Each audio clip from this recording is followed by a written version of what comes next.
Many of us have not heard about Ojukwu's father. Who is Ojukwu's father? What kind of man is he? I have a story for you. This is an inspirational story of Sir Louis Ojukwu. A lot of people may not know who Sir Louis Philip Ojukwu is.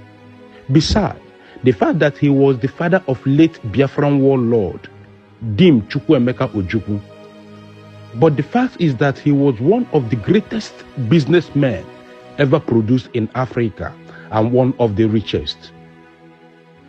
It beggars believe that Sir Ojukwu went to Lagos with nothing in 1929, age just 20, but 10 years later, age just 30, he was already managing his own chain of businesses, which included Ojukwu Stores, Ojukwu Textiles, and Ojukwu's Transportation Company.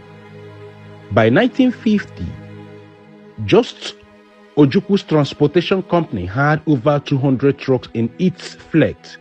How did he do this? Philip Odumegwu Ojukwu in Nnewi in 1909, the only boy and second of 4 children. Sir Ojukwu went to government primary school Asaba in 1922. He proceeded to the only secondary school in the eastern region at that time, Hope Weddell Training Institute, Calabar. After completing his secondary school education in 1928, Sir Louis secured a job as a tire sales clerk with John Hurt, Lagos in 1929. It was working as a tire clerk. Sir Louis Ojukwu noticed that many Igbo traders who came to Lagos to buy tires also bought textiles as well. With his mega savings, Sir Louis traveled down to Onitsha, where he opened his first business venture called Ojukwu Store and employed one of his relatives to oversee it. He then returned to Lagos and started sending down textiles on lorries to his shop while he still working for John Holt. Sir Louis' textile boomed. By 1930, Louis bought a second-hand truck and employed a driver in order to move his goods himself, and Ojukwu Transport Companies was born. Sir Ojukwu worked tirelessly, and by the end of 1930s, he was the major transporter on the East-West Road.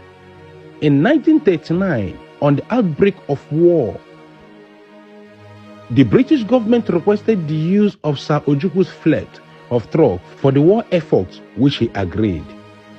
When the war ended in 1945, the British government recognized the sacrifice he made, and he was awarded a KBE, which means Knight of the British Empire. The end of war also created a high demand for raw materials from West Africa, and Sir Ojukwu's transport businesses exploded sky high, and he diversified into other businesses. Some of Sir Ojukwu's earlier drivers, such as Chief Ilodibe, Ekene Dilichukwu, and Chief Izuchukwu Company, would later become transport moguls themselves. Sir Ojukwu was so rich that in 1956, when the Queen visited Nigeria, the British authority had to borrow his Rolls Royce and personal driver to chauffeur the Queen around. Sir Louis was also a financial pillar of Zig's NCNC party, and when the party came to power in 1960, Sir Louis was offered the position of finance minister, which he turned down. The position ultimately went to Okotie Ebo. Sir Louis died in Nkalago, present-day Ebonyi State, in 1966. Sir Louis' CV is the most intimidating I have ever seen, and probably will ever see.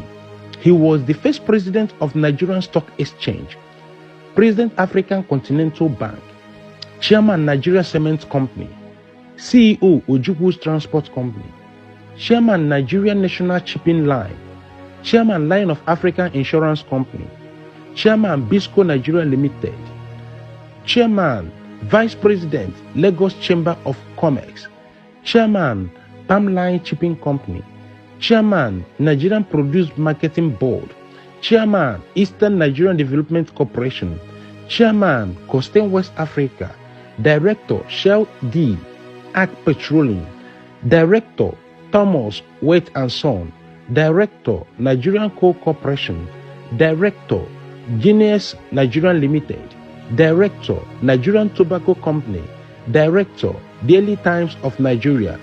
The man was simply larger than life. Sir Louis also owned numerous buildings, landed properties and stocks.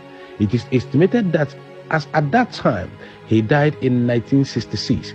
He was worth about $4 billion in today's money. This is whom Ojukwu's father is. If you have a contrary opinion, can you share in the comment section? Thank you. Don't forget to like, give me a comment, give me a like, and share. God bless you.